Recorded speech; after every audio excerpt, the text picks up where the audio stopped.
Ooh, you grew up. Yes, yes, Lord, we back in here. Hip hop grew up. Ooh, you grew up. My brother Bavu, how you feeling tonight? Man, joy at the house and confusion in the world. Okay, that sums it up. Uh, we are joined by a very special guest, a friend of mine that I've known for a very long time, and it's just a blessing to get him in this setting and on this platform at this time. You know, like some things just line up like that. But we have brother Asad el Malik in the room with us for this hip hop grew up discussion of social issues, politics, scholarship. You know, so we have a few things to talk about. Brother Malik, we're glad to have you. How are you doing down there in New Orleans, my brother?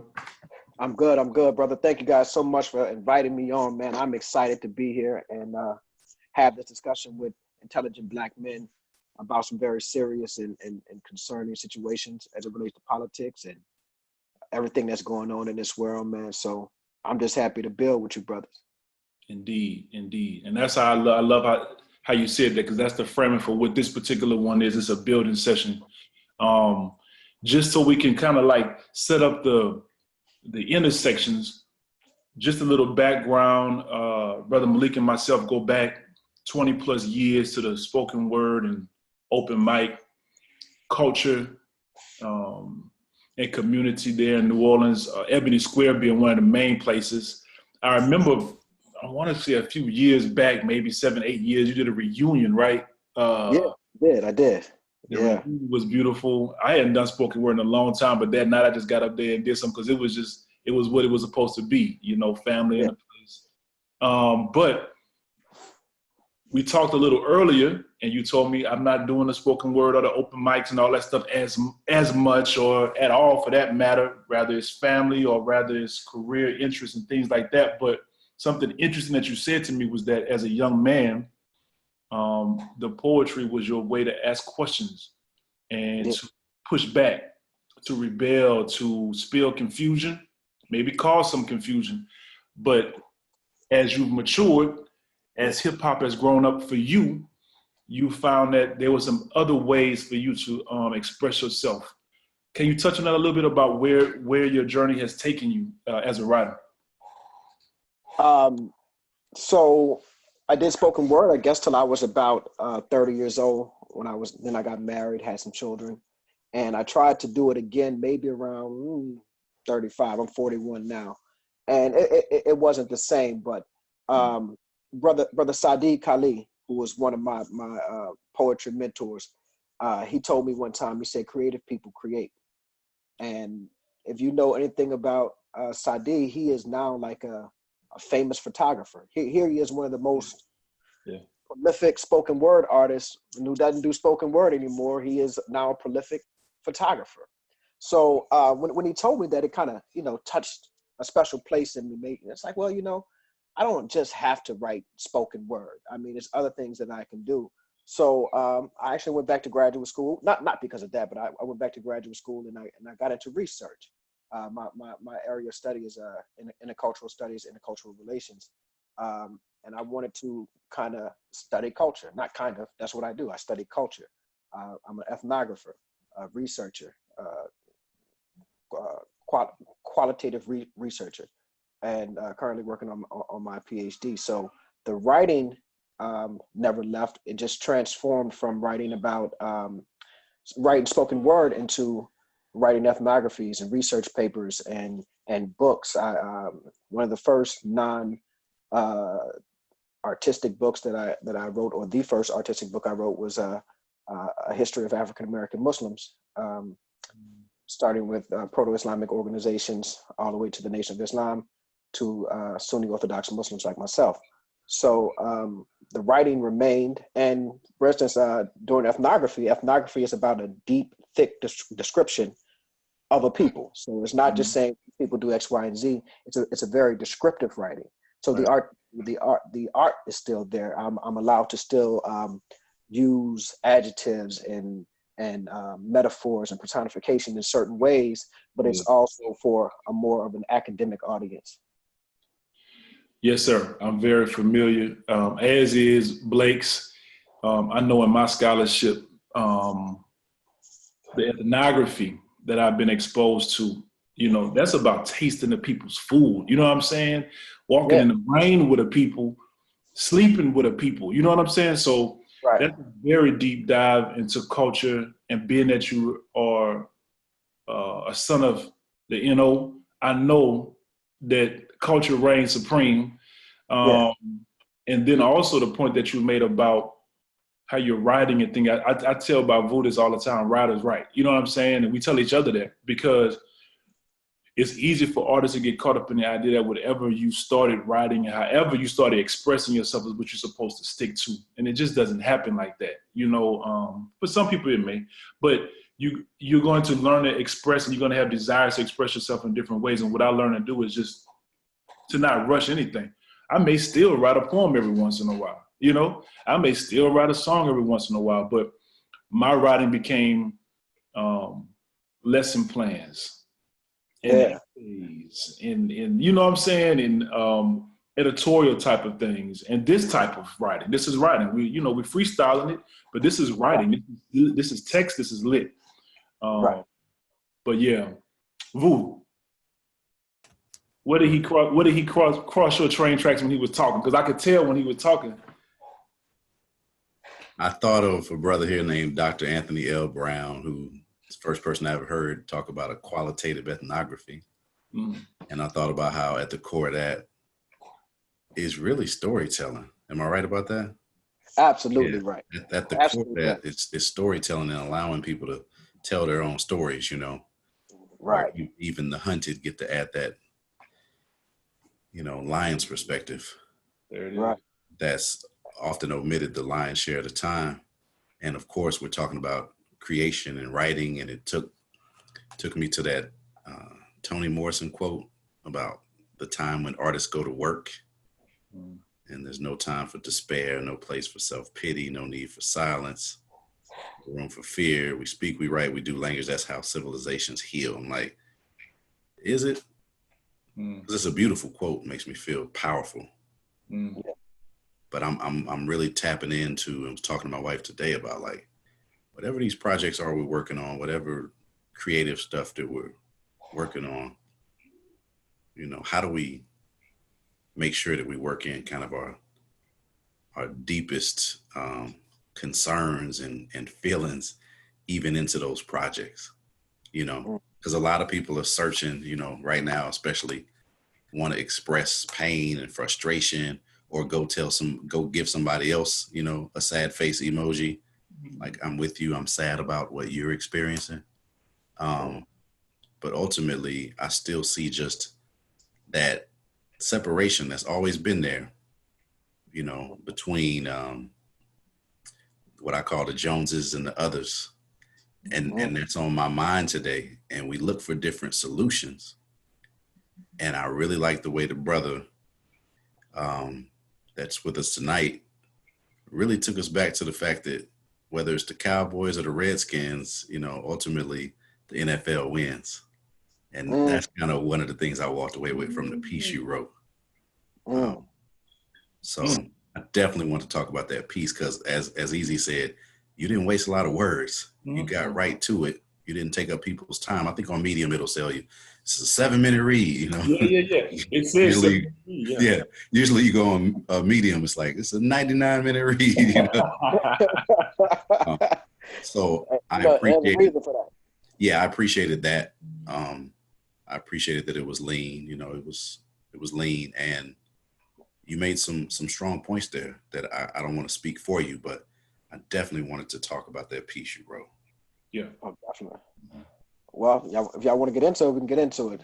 Yeah, I want to let the people know that we will put a link to this editorial that Brother Malik wrote. So as we talk about this, if you are so inspired to go and look at it, we suggest that you do. Again, it's only a 7-minute read. What else you going to do with your next 7 minutes? Yeah. But it was titled Joe Biden and Black Folks, an aside in 3 parts. The title itself, that the part that caught me as an English teacher, a literature teacher, is the fact that you used aside. I mean, aside is kind of reserved for theater. You know, right. it's a And we're dealing with political lane. theater. Yeah, so Yeah. talk to me about the choice of words, because that's what I do. I look at choice of words. Talk to me. Yeah. Well, you hit the nail on the head. I look at politics as political theater. It's WWE. It is Randy Macho Man Savage. I guess I'm telling my age now. Randy Macho Man Savage and Hulk Hogan. It's the heel and the baby face. That's the terminology you use for the good guys and the bad guys in wrestling, right? So I wanted to first invoke that kind of theater feeling, as well as it's an aside when in the theater, when the person is speaking aside, he's speaking directly to the audience. So I'm speaking directly to Black people, right? It's not a piece for white Americans, not a piece for white liberals. It is a piece for a specific demographic of Black folks, the Black folks who plan to vote for Joe Biden. And it's an aside in 3 parts, because the first part talks about, of course, Donald Trump. And I wanted to make it clear, I am not a Trump supporter. And a lot of times on social media, when you critique the Democratic candidate, you automatically become a Trump supporter. And I use this analogy. I'm so thankful the brother used the Redskins and the Cowboys analogy, because recently I wrote on Facebook, if the Saints and the Falcons are playing, right? And I'm a New Orleanian. I used to be a very big Saints fan.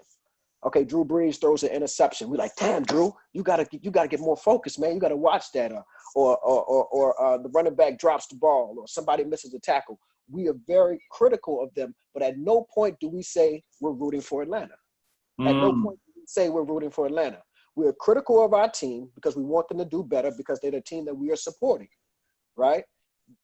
But being critical of one side, or being critical of your team, does not equate to being a fan of the other team. So the first part was,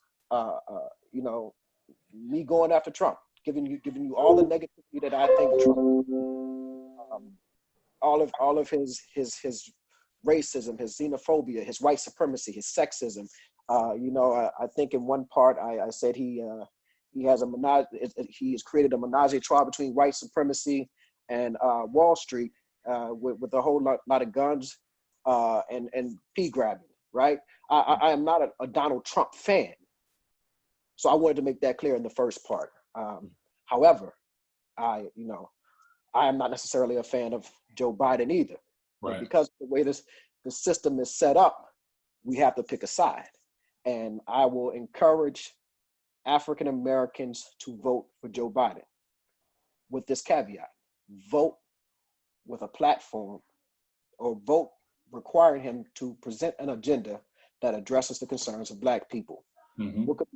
What could be more disrespectful? We always get this, our ancestors died for the right to vote. What could be more disrespectful to our ancestors than to give a vote, give the vote away without getting anything in return? Right. Voting simply for the act of voting, or whatever have you. So,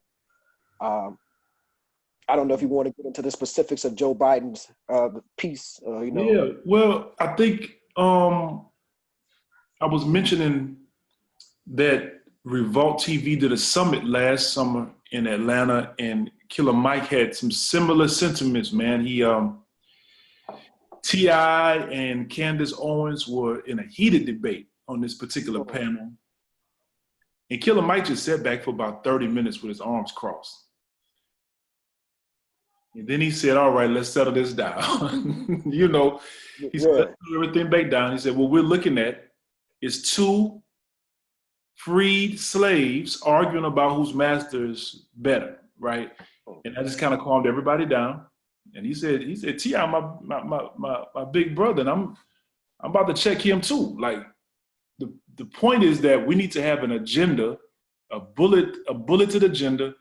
Take that to whoever the candidate is, make them answer. What will they do to address these issues that we have lined up? That list comes from our leaders who have gone to their communities and come back to the table and mobilize the conversation. So that's what I'm hearing you say. In your article, you said Joe Biden owes Black people an apology, Yeah, thank you, and an agenda. an agenda. Yeah. Let's talk about the apology, if you don't mind. Let's talk about the apology first. Okay, so we talk about Joe Biden as most of us became familiar with Joe Biden as Barack Obama's vice president. So as I said in the article, he got a lot of traction. He got a lot of leeway with Black folk. He was Uncle Joe. We invited him to the cookout. However, Joe Biden was elected to the Senate in 1972. That's almost 50 years. It's 48 years. He has a record. He is the author of the infamous Omnibus Crime Bill of 1994, the Violent Crime Control Law Enforcement Act of 1994. Now, that's the one he's caught a lot of heat for. That's the one he is defended in the media. That's the one he's been confronted on. I mean, the bill was horrible. It literally created mass incarceration. And in the bills, the language of the bill says that federal judges cannot limit prison overcrowding. They cannot put a cap on the number of inmates in the prison. I mean, he is the architect of mass incarceration. Yeah. However, that is only one of the bills that are very problematic as it relates to criminal justice and African Americans that Joe Biden has either authored or sponsored. Right. The Comprehensive Crime Control Act of 1984 was one of the premier acts that allowed juveniles to be charged as adults. So now we have 42% of every juvenile that is charged as an adult is African American. 42% of every juvenile that is charged as an adult is an African American. This is a result of legislation directly authored and spearheaded by Joe Biden. This act also allowed federal law enforcement agencies, the DEA, FBI, to be able to seize property from an individual without that individual being convicted of a crime. Here's what that means. I'm a law enforcement agent, federal law enforcement agent. I can come in your house and say, hey, I think you've committed a crime. Even if I have a warrant. I called the judge, got a warrant. I think you committed a crime. You have $10,000 in your house. I seize that $10,000. You have not been convicted. You have not gone to trial. I may not even arrest you that night. I'm sorry. I saw a comment on that. It caught my eye. But you have not been arrested. You may not even get arrested that night. Now there's $10,000 gone. You go to trial. You get found not guilty. Now you have to fight to get your money back, even if you have the means to fight to get your money back. There's no telling that you'll get that money back. And that $10,000 now can be used by federal, state, and local agencies to fund their government, giving federal, state, local agencies incentive to start cracking down or start seizing people's property, right? Seizing cars, seizing money, or whatever have you. And in that bill, it increased the reward from $50,000 to $150,000 to informants who inform about people who may have property that can be seized. Do we not see how this is a problem? Right? You're basically incentivizing law enforcement to steal people's property, to steal people's money in order to fund their agencies. So, and then the next bill was the 1986 Anti-Drug Act. And in that one, which is a biggie, right? It's the big part of this act was the 100-to-1 cocaine disparity, the enhancement laws, right? So you would get 100 times more prison time for having crack cocaine than having coke, and they are pharmacologically the same. Yeah. The only difference between crack and cocaine is not a new drug; it's baking soda or whatever cutting agent that you use to make crack cocaine. So these these acts, these stipulations within these bills that Joe Biden has authored and or spearheaded. He authored two of them, spearheaded one, and the first one that he spearheaded, the Comprehensive Crime Control Act, was written and presented to the Senate by Strom Thurmond, a segregationist who was Joe Biden's good friend. He spoke at the man's funeral, right? I mean, but that's an aside from, I don't care who he associates with. I care about what he legislates. Right. And what he has legislated has created mass incarceration. He is the architect of mass incarceration. So. Vu, you sent us a note. I'll let you jump in there because that's a great point. Yeah, it's like he's an uncredited co-author of modern American classics like The New Jim Crow and New Jack City and, wow. And then a lot of, that's just, it takes me right back to the Cowboys and Redskins and either way the NFL wins. And it's like, you vote for me or you're not black or whatever, or you're not Democratic. But this is like a type of track record here that the people who feel good simply for not being Republican, this puts them in a bind too. Yeah. Because, you hear a lot of, folks are kind of graduating to, Democrat is the only way to go. And without saying too much, against that kind of partisan view and how that kind of loops us into being a slave to the game ultimately. It kind of points back to this concept of white supremacy being this app that runs in the background of our system. And then I kind of discovered, it's not even an app running in the background. I think it's just part of the system. So the question becomes, if you're going to say, we got to get rid of Trump, so we got to vote for Biden, but he's part of the same thing. Mm-hmm. Ultimately, he's an author and architect of exactly what is, upholding white supremacy for the fifth 500 and something year in a row.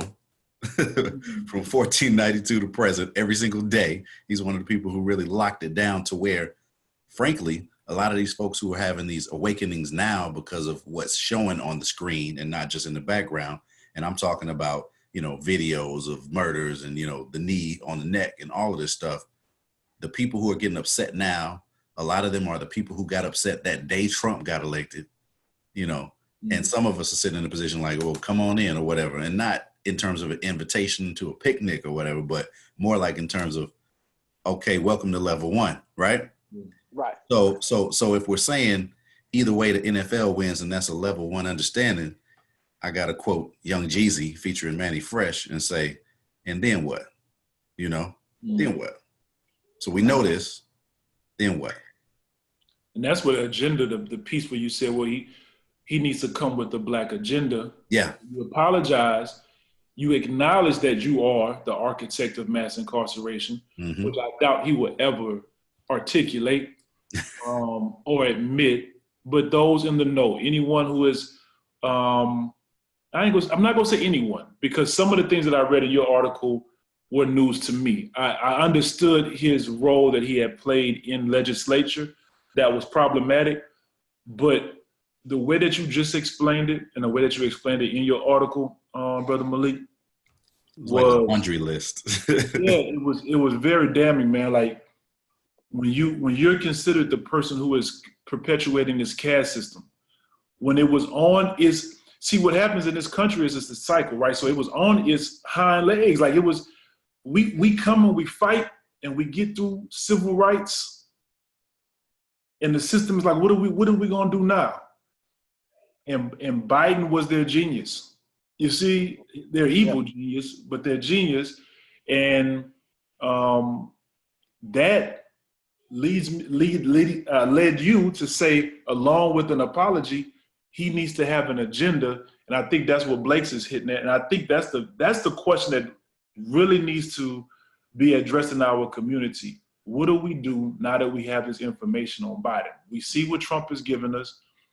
We see what we've come to know what Biden has Biden's history is. What do we do about our agenda? What is our agenda? So Black folk have to learn how to do politics and what politics is. Now, aside from white supremacy, let's put white supremacy on the side.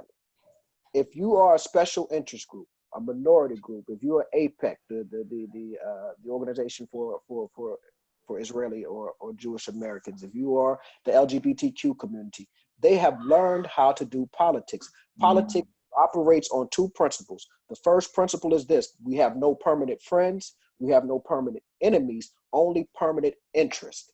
Which one will speak to my interest? I'm not friends with the Democrats. I'm not friends. Don't you know APAC has a meeting has a conference every presidential election, and the Democrats and the Republicans go to speak to APAC to promise them what they're going to do to support Israel, right? We have to understand we have no permanent friends, no permanent enemies, only permanent interest. And the second thing we must understand, when a politician comes to ask for our vote, it was taught to us by the great philosopher Janet Jackson when she said, "What have you done for me lately?" Mm-hmm.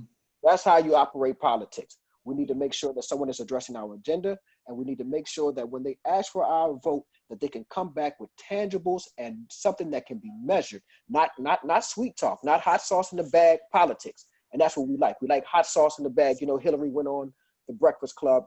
Hillary Clinton went on the Breakfast. She said she keeps hot sauce in her bag. Hillary is a white woman from the East Coast. What does she know about hot sauce in her bag? But it was anything to appeal to the Black community. And we like that. Did you hear her say that? I can think back to when Bill Clinton was running for president the first time, and he played the saxophone on the Arsenio Hall show. Oh, we fell in love with Bill Clinton. Bill Clinton was president when Joe Biden was writing the 1994 crime bill, right? Bill Clinton is the co-architect of mass incarceration, and Hillary was slammed because of Bill Clinton's record when she ran for president, right? So how do we formulate an agenda? First of all, the Congressional Black Caucus has a Black agenda. The National Urban League has a Black agenda. The NAACP has a Black agenda. The National Action Network has a Black agenda, right? The problem is that these people are not even unified. The people that claim to be speaking on behalf of African Americans, they're not unified. So they're supposed to be our leaders. They're supposed to be the ones who are speaking truth to power on our behalf, and they have not unified. But the way you formulate an agenda is quite simple. For every agenda item, you have to ask yourself a series of questions. How does this benefit Black people? How does it harm Black people? How much does it cost? How long does it last? Can it be altered in the future? Who else does it benefit? Who else does it harm? Those are very, that's the way you form any political platform or any type of platform to move something forward. And we just have to ask ourselves these questions. And some of these answers are quite simple. Mass incarceration is destroying Black people, right? 1 in 3 Black men are in prison, right? We talk when you, statistically speaking, numbers wise, data matters. Always remember data matters. You have more Black men in prison than you have women who are incarcerated in the entire world. Repeat that fact. More Black men in prison in the United States than women incarcerated in the entire world. In every country in the world, if you add them all together, you have more. You know what that's called? That's called social collapse. So we need something that's going to address mass incarceration, right? But when we speak of crime, when we speak of brothers who actually commit crimes in order to go to jail, but crime is a symptom not the disease. So you have to address poverty. You have to address wealth inequality, ownership, education, right? Health inequality. Right now, COVID-19 is killing more Black people, than any other group of people. But that's not that we are physically more physically susceptible to disease. It's because we don't have access to quality health care. We don't have access to quality food. We live in 40 million people in the United States are food insecure. Black people live in food deserts. And you know the way they corrected that? So when you go to your corner store where they're selling all the processed food and chips and snacks and stuff, and you walk up to the counter, they got these old raggedy bananas and apple. So now you have access to fresh food. I mean, it is quite ridiculous, our situation. When we start talking about forming a Black agenda, we know what needs to be on the agenda. Biden knows well what needs to be on the agenda. He has black advisors. He has black people on his campaign. He knows Al Sharpton. He knows the Congressional Black Caucus. Shit, he worked with them for 50 years, right? He knows what an agenda is. But you go to his page, his website, he released a black agenda called Lift Every Voice. It's called Lift Every Voice. First of all, let's talk about it. The name of your show is what? Hip Hop Grew Up? That's right. Hip Hop Grew Up. We are 40 years old. Why is he still using Lift Every Voice? That is a civil rights era. You follow what I'm saying? He is not even in tune to those of us who are vote. We are the voters now. The hip hop generation are those who are in corporate America, those who are now lawyers, those who are teachers. And these people have been teaching 10, 15 years. Well, you know, in his press release after the debacle of the Charlemagne comment, his PR person said, check his record. He's been endorsed by the NAACP for this year and that. I was just telling my daughter, I'm like, what do you know about the NAACP? She's like, for my generation, I know of them. I get it, but that doesn't relate to me. That organization has not done its job to relate to my generation and moving forward. So when Biden's a PR person is referencing NAACP, when he's using Lift Every Voice as his header, it's showing that he's disconnected, which is unnerving if you're thinking about somebody who you're going to go to the box and vote for. Right. But that's where I'm at though. Like the argument that's being mounted against Biden is it leaves us in a very curious place. Like you said early, you're encouraging black people to vote for Biden. Right. But the more we talk about him and the more that I read and the more that I consider the situation, it's not that simple, man. Oh, no. And can I add to that? Go ahead, brother. I'm sorry. Well, just if he already has the nomination, he doesn't have to honor the agenda anyway. Right. You got me or Trump, so y'all too late, right? Mm-hmm. But that's what he was saying. See, people didn't understand what he was saying, or when he told Charlemagne, that's what he was saying. That's what he said. This is me or Trump. I don't have to do anything for you. That's the underline. That's the app running in the background when he was saying. Yeah. The app in the background is saying, I don't have to do anything for you. So they gotta be walking into that agenda before they get to the nomination. Well, because now that he has a nomination, we pretty much just biding our time. I love the play of words too. Well, thank you, brother. Yeah, I like. You know, realistically though, right? That's how he can go on Charlemagne and say such a thing because he's already passed that. Here's the thing that I would say is this, that politics, the Democrats want the White House. They want it bad. And there's no path to the White House without the African-American community. If we continue to operate in the boogeyman politics, we're scared of Donald Trump, so we're going to, that's just not a good look. But if we assert ourselves, and there are people who've done it. Puffy was the one who pushed Joe Biden to come out with Lift Every Voice. Puffy said we're going to hold our votes hostage. And 2 weeks later, Biden came out with Lift Every Voice. Out of touch, a horrible plan, no measurables, right? I mean, if you look at the plan, it's horrible. And when I say it's no measurables, I don't want lofty words that we're going to help create Black businesses. I need something that I can go back and measure. And because data matters, I need you to say X amount of dollars will be allocated to African Americans for these things. And in 4 years, we expect to see 600,000 new jobs created in African American communities, 30,000 new African. If I don't have any measurables, all you're giving me is lofty talk. If you start using language like people of color, that's dangerous, kinfolk.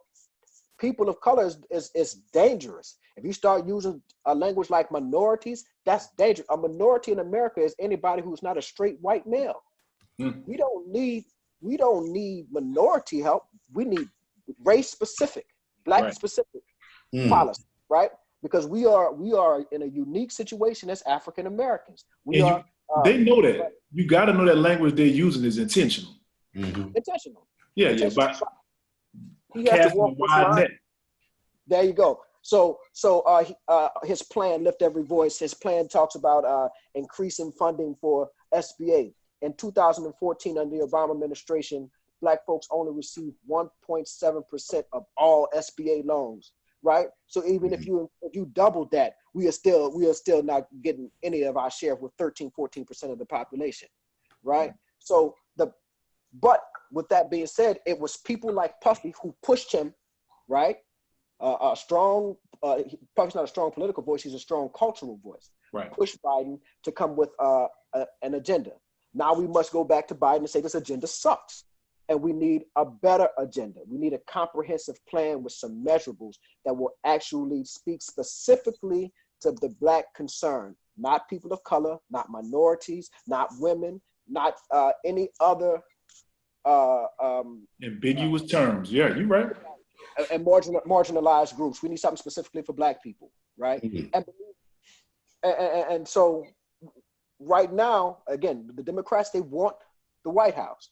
So we can still, even though it's late in the game, we should have been doing this, right? When we had Yang and we had Kamala and we had Booker and Marianne Williamson, when we had all these people on stage, we should have been pushing for a Black agenda. But if you notice, if you watch the debates early on, in the first three debates, the word reparation came up.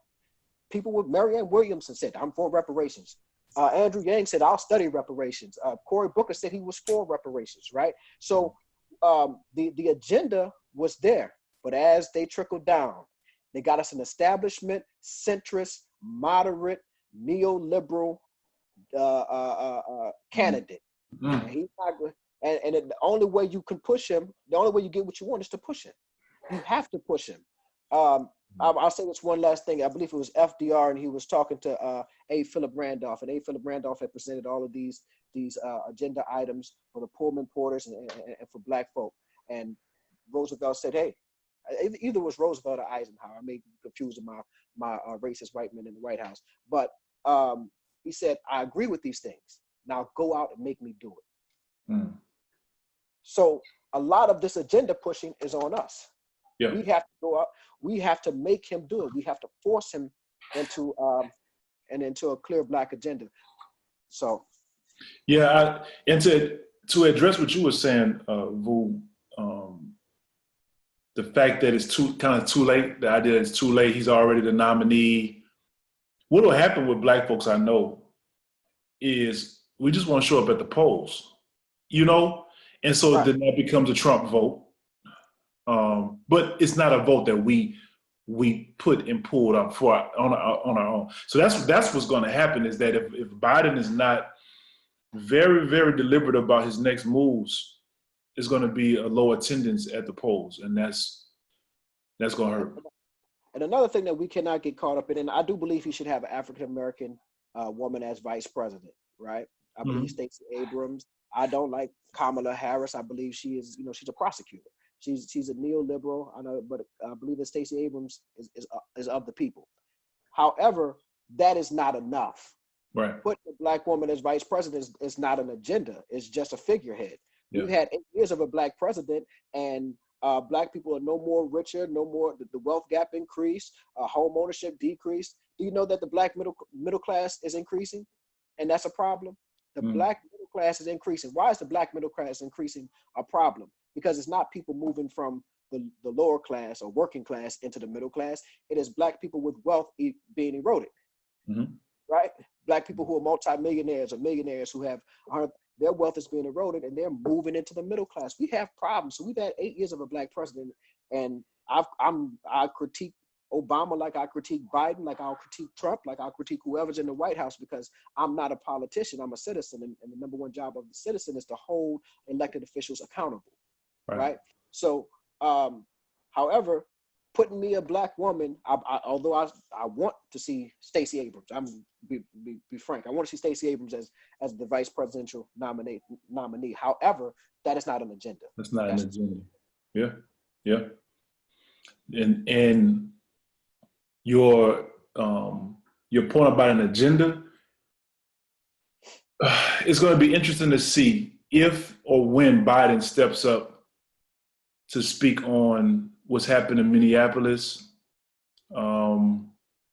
and what's continuing to happen, because I think that it's almost an ideal time, politically speaking, for him to step up to the plate. But we shall see if that even happens. Let me tell you, as Bill Clinton was horrible in terms of policy, but there's only one person, well, two people. Let me say this: the three most astute politicians who knew how to read and move people were Bill Clinton, Barack Obama, and if you're from Louisiana, a man named Governor Edwin Edwards. Yeah. Right?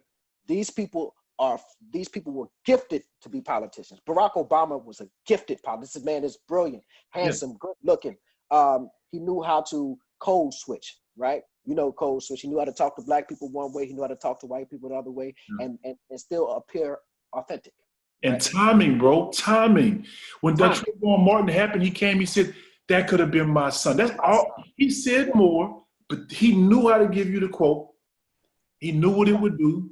And that's what I'm saying. Biden, rest in peace to the brother George Floyd. I know there's a lot of pain, a lot of hurt right now. And this conversation was more in the political lane. But I'd be remiss if we didn't touch on the fact that Biden has an opportunity right now because Trump's not going to do it. He's proven time and time again that he won't touch this with gloves on. So Biden, step up. Right. Lay out your agenda based on what we can continuing to see in our communities with the police brutality and the power struggle, right, and the misuse of power that's going on. So that's what I mean. If this were Bill Clinton would have already said. He would have been on TV 2 days ago. He would have already said something. I mean, I don't think he was great for black people, but I think he's an astute politician. And Joe Biden is not showing that he's even an astute politician, right? He should be, as you said, he should be on TV right now saying, "We will not stand for this, not when I'm president."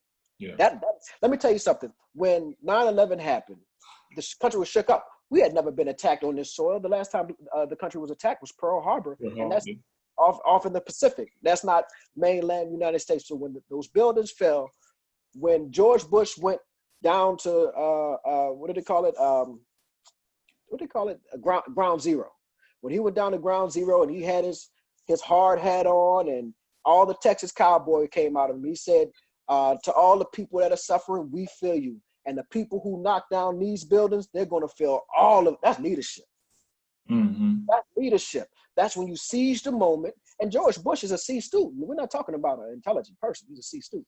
But he seized the moment and he knew how to be empathetic. He knew how to be strong. He knew how to rally the people. And for that moment, Americans of all races, all colors, all nationalities, of all sexual orientations, of all religions, felt like Americans because the leader had spoken to them in a way that was unifying. That's what we need out of Biden right now. Biden needs a ground zero moment. He needs a ground zero moment that'll come out and make Americans who are feeling marginalized, who are feeling disenfranchised, who are feeling oppressed, who are feeling victimized and terrorized, to come out and say, I'm on your side. And the best way to say that is with an agenda, but the words of work also in this moment right now. Right. Words of work to at least make us say, hey, he's way better than Trump. Look, he's on our side now for sure. But, but who knows if he'll ever do that? That goes back to this thing being theater, right? Yeah. Like we've had some strong talk about the actual work that needs to happen if you're going to get our vote, but just give us a good show too, man. Give Americans something to be proud of. That's what's been missing for 4 years. The country is primed to be led. Right. Like this should be a layup. It should be a layup. It should be easy, bro. But when you're a racist, when you're a racist, when you're a racist, the right thing is never a layup. Right. So, well, let's keep in mind, Joe Biden is an old white man. I don't know what we really think of old white people, and I don't want to be so frank, but he was friends with segregationists in the Senate, right? He called Strom Thurmond one of his best friends and called him a great person and encouraged him to even run for a segregationist now, encouraged him to run for president. I mean, he did. this is not a liberal white man from, and I'm going to use it, I know you're familiar with New Orleans. It's not a liberal white man from maybe uptown New Orleans who has grown up around black people. He may be rich, he may be white, he may not understand everything. He has his privilege, but he's comfortable around black people. Mm-hmm. You know, he knows a certain, he has a certain familiarity with black people. Biden is not that person. Right. Biden is of the whitest of white, right? Mm-hmm. And he's an old white man. Yeah. Right. He's not a 50-year-old white man who may have had, you know, who went to integrated schools or had black friends in college. He was well out of school. He never went to school with black people, you know, and he's been in the Senate since 1972. I think he's 77 years old. So since he was 20-some years old, 26 or 27 years old, he's been in the Senate around white people making horrible legislation. So he can't, you know what somebody once told me, the fake can't fake real. You know, the fake can't fake real, so he can't fake it. Again, the reason why Barack Obama chose him is because he's an old white man. We got to go back, right? We got to go back to the 2008 election, right? Yeah, Barack Obama secured this nomination. He was the first black president. It was hard as hell. It was going to be hard as hell to beat him. But in order to shore up white America, you had to get the white man. You had to get the white man on that ticket, and Joe Biden embodies the white man. And Obama used that to his advantage. He talked about Joe Biden's record in criminal justice reform because some people thought that Barack Obama was going to get in office and let all black people out of prison, and all kind of foolish conservative conspiracy theories, from him not being an American to him being Muslim to him letting black people out of prison or whatever have you. So let me get Lock 'em Up Joe on my ticket. And now we have Lock 'em Up Joe's name on the top of the ticket. And that's a problem. Yeah. And I'm sorry I'm talking so much, brothers, but man, this is why we rang your phone. You heard me? So it's very insightful conversation. I think that anybody who tunes into this particular conversation will be enlightened and hopefully take action. You know, what you thinking, Bavu? I feel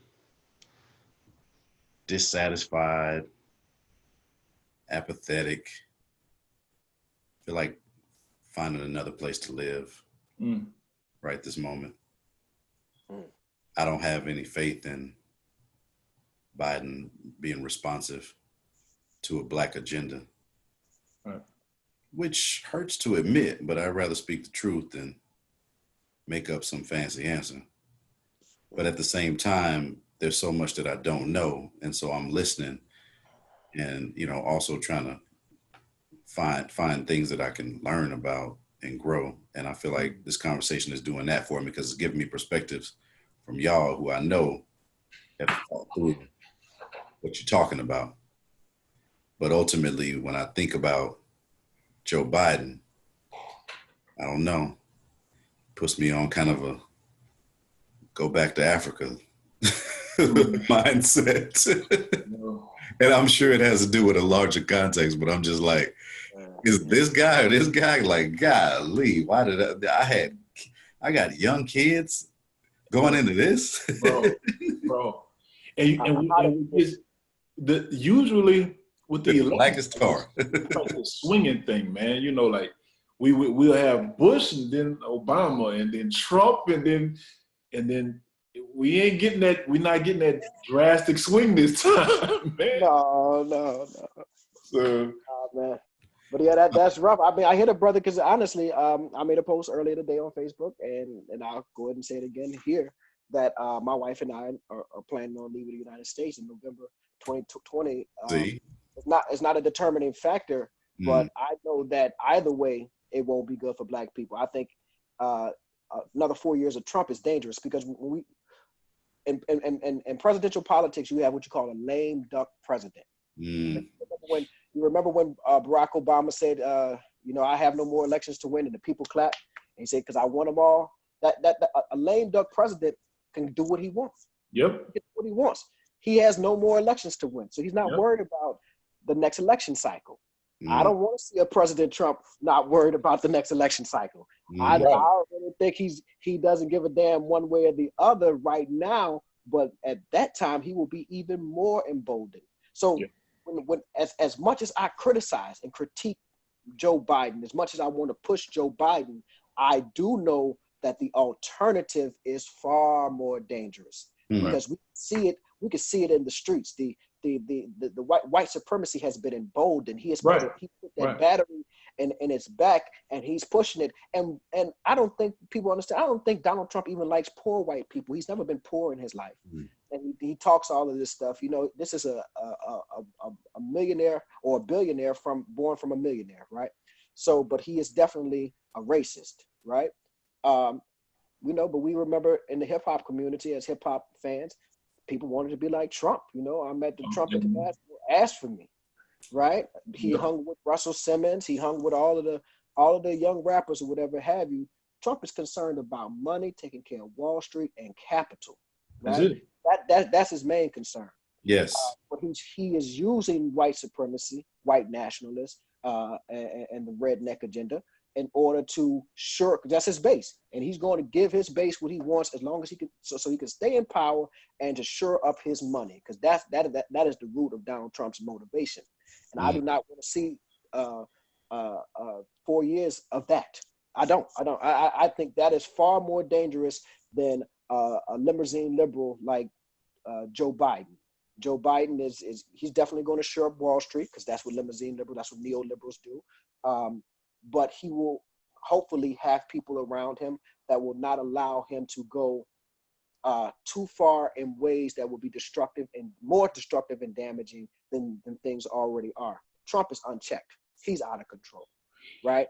He's possibly suffering from antisocial personality disorder. This man is dangerous. And I mean that with all sincerity, no way to sugarcoat it. He is dangerous. Joe Biden would be dumb.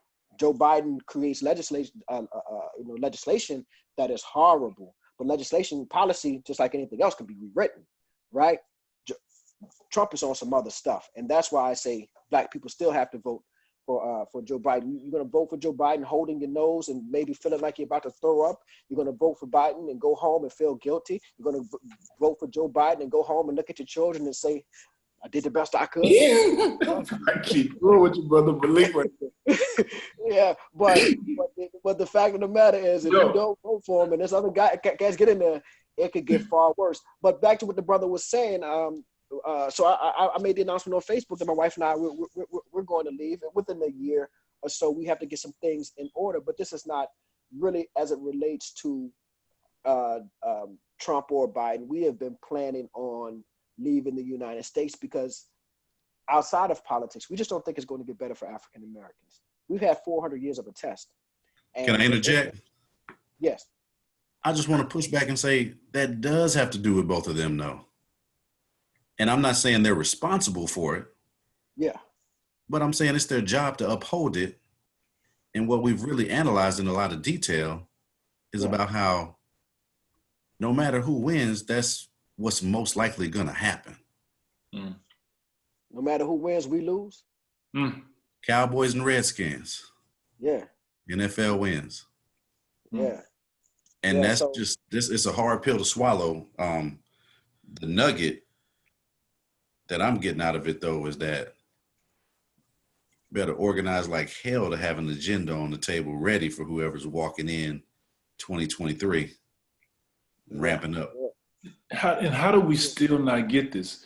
Those organizations that you listed who are supposed to have our best interests, who are supposed to be our voice, our advocates, they can't even unite to hold politicians' feet to the flame. And that's the part that's most baffling to me, bro.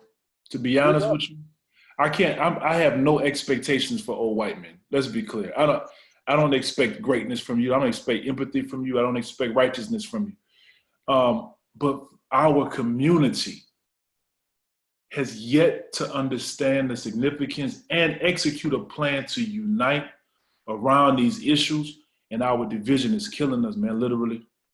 But Y'all talking about hopping on the jet on me, man. Hey, listen. you know what you just said? You said, I've given you a chance to show me what this is. And if you need any more than 400 plus years of proof,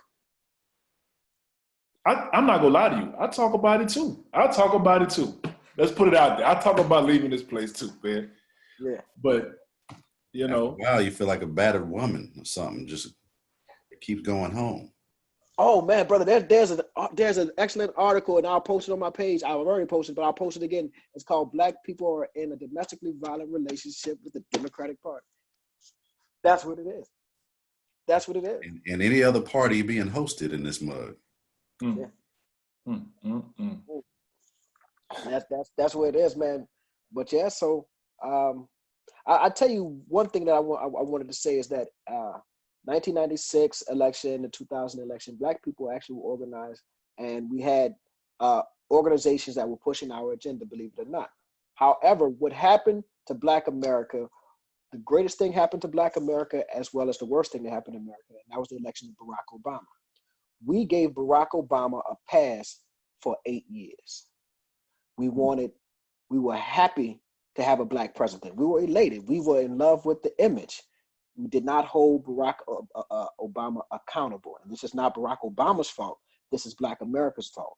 When people started speaking about agendas, they said things like, he's not the president of Black America. He's the president of other. Well, shit, I'm an American too, right? I should have my agenda spoken to also. It was not until his last year in office that he even came up with My Brother's Keeper, which was an initiative for African-American boys and other people of color.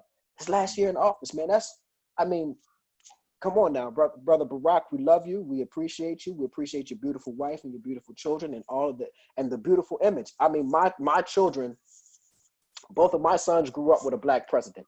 That's amazing. My mother is 81 years old. She never thought she would see a Black president. And she got her old body out there, her 70-year-old body at the time, whatever have you, out there and voted for him twice, right? That's amazing. My parents never thought they would see a Black president. However, agenda matters, data matters, numbers matter.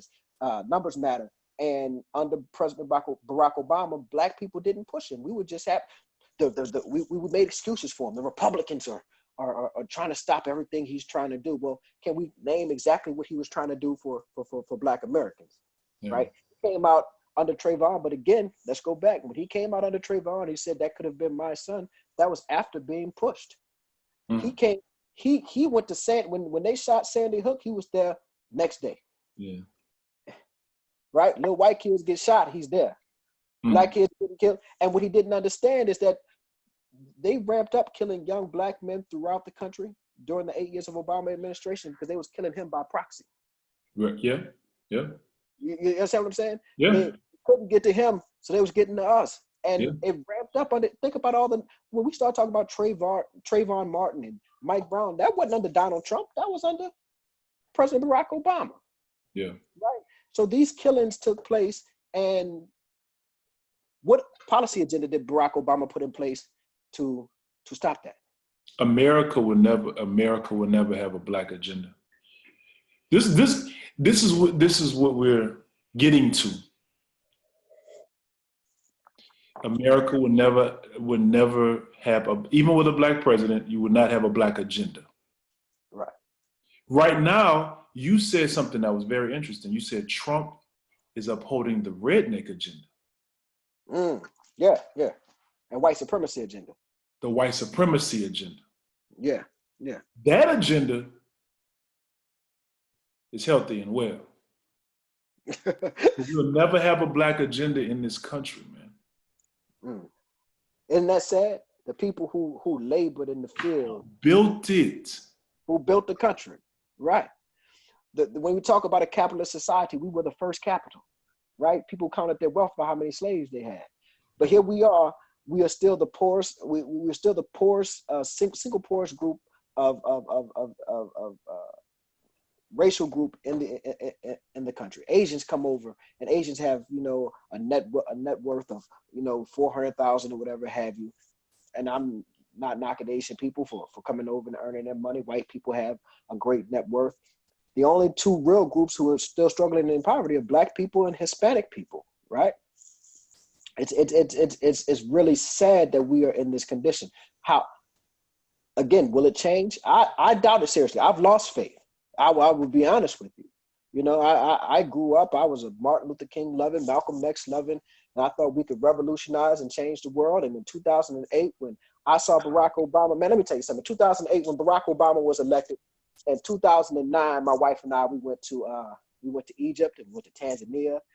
Went to this little island called Zan. I had a Barack Obama shirt, man, homie. People were running up to me, touching me, Barack Obama, shaking their heads. Yeah. Man, it was so much hope, so much. Right. I had so much faith that things will finally change. He, in his inauguration speech or on his election night speech, he said, "Change has finally come to America." Yeah. Now I almost cried, man. And then 8 years later, black people still poor. 8 years later, they killing us left and right in the street. 8 years later, we still have all these health disparities. And that's not that I expected him to solve these 400 years worth of problems in 8 years, but I expected to see some progress. I expected to see an agenda. I expected to see some effort being made. Let me tell you, Dr. Michael Eric Dyson wrote a book called The 44th Presidency.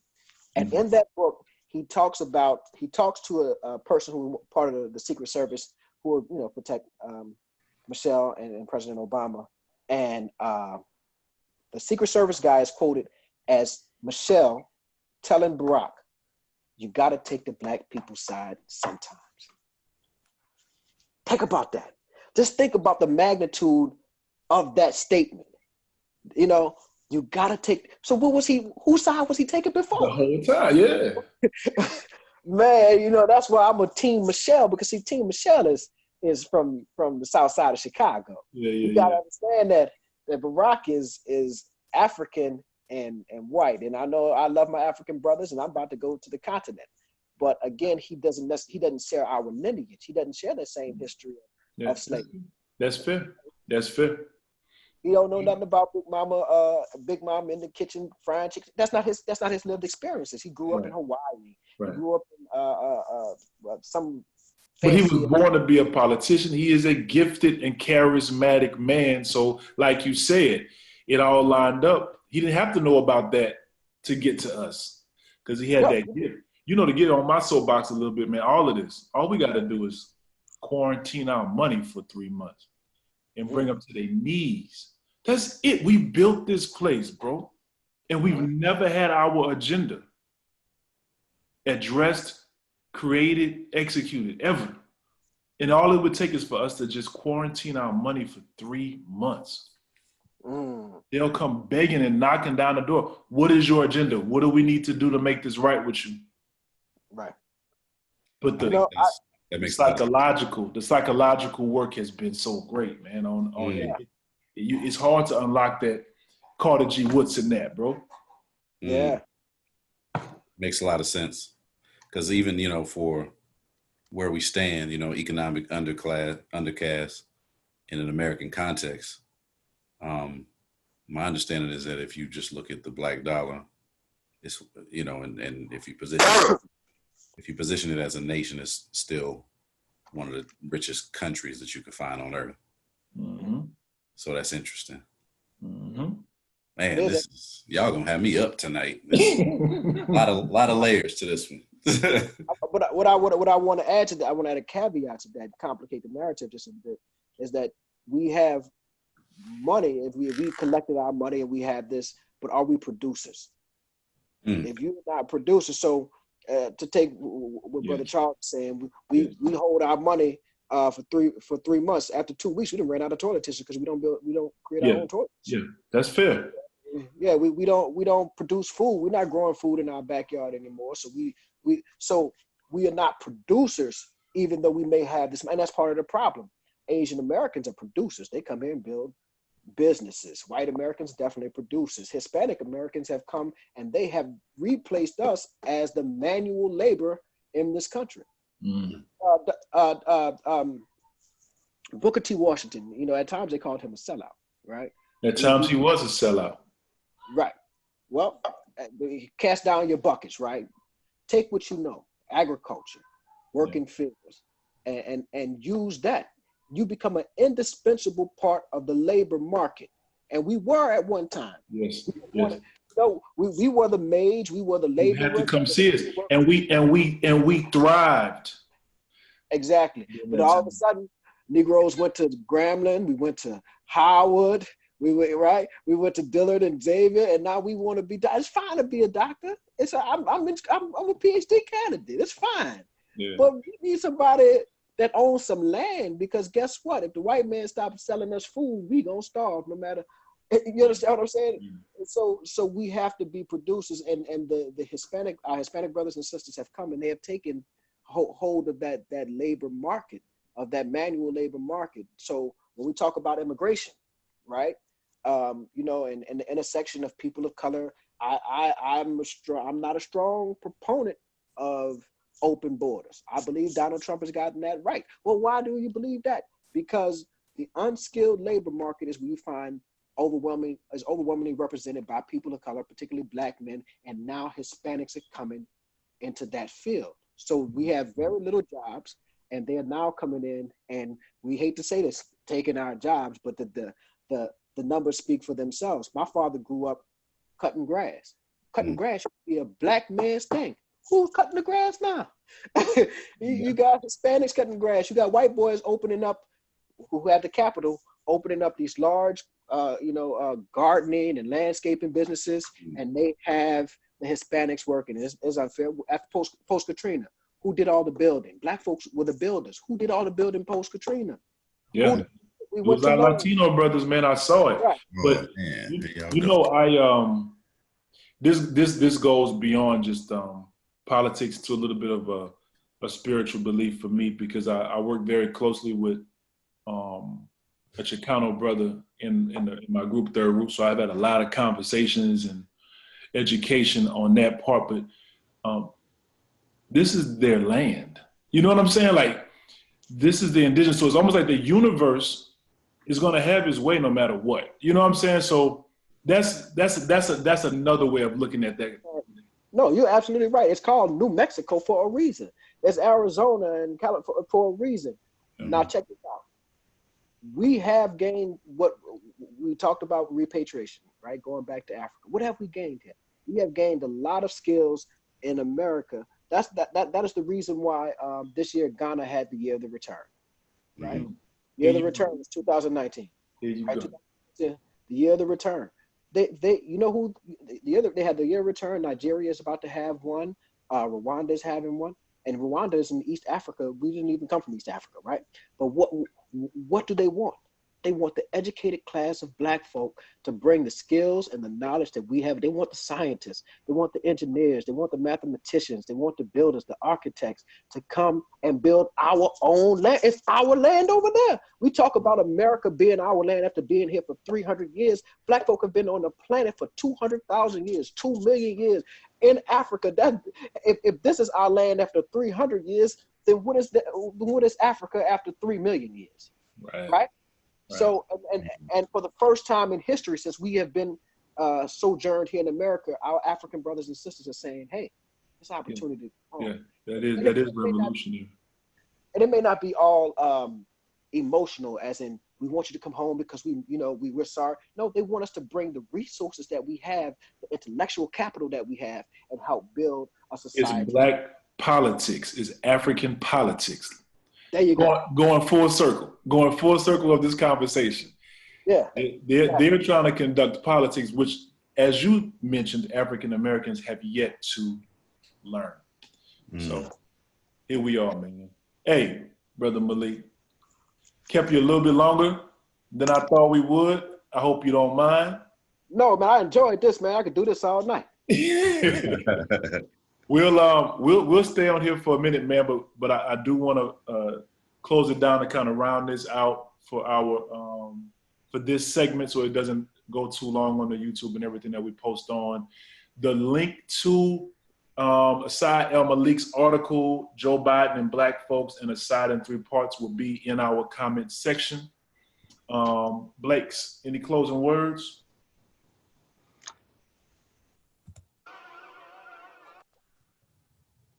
Ooh.